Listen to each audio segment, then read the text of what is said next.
So I also wanted to mention that I put yeast in the wine. You got to do that. So you, let's see, the yeast, I used a couple packages. You couldn't do with just one.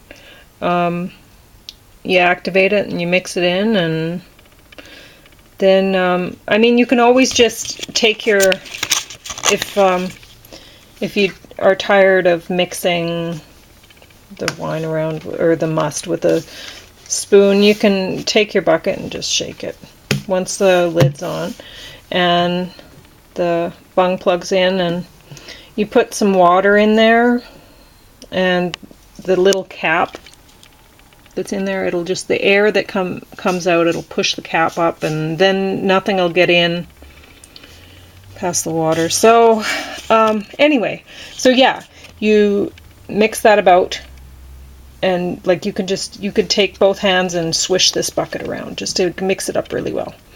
And then tomorrow I'll be squeezing the fruit in the bag.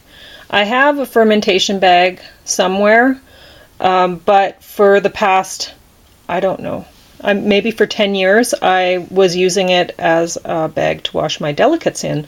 So I have no idea where that is. So I used a pillowcase, and we'll see how this works out, because I didn't feel like buying another fermentation bag.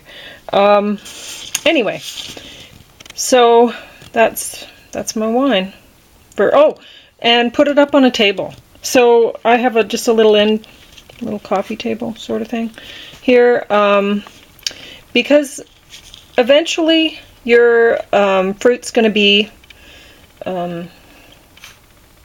mushy in that bag. You're going to take the whole bag out, and then you're going to have some sediment, and you don't want to be mixing up that sediment. It'll be settled out at the bottom, and you don't want to be mixing that in when you're trying to rack your wine. So after, I don't know, you just test the specific gravity, or you could taste it or whatever. You maybe after 5 days or a week or something, you'll be racking your wine into a carboy from your primary fermentation bucket. So you don't want the sediment in the carboy.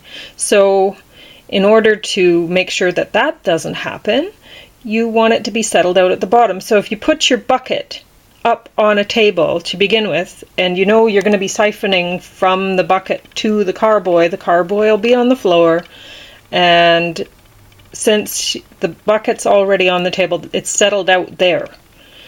If you had your bucket on the floor, and then just before you wanted to rack it, you put it up on the table, well, you're stirring up the sediment from the bottom, and that's going to end up in your carboy, and you don't want that. So anyway, so here's this is day one still of the winemaking experience.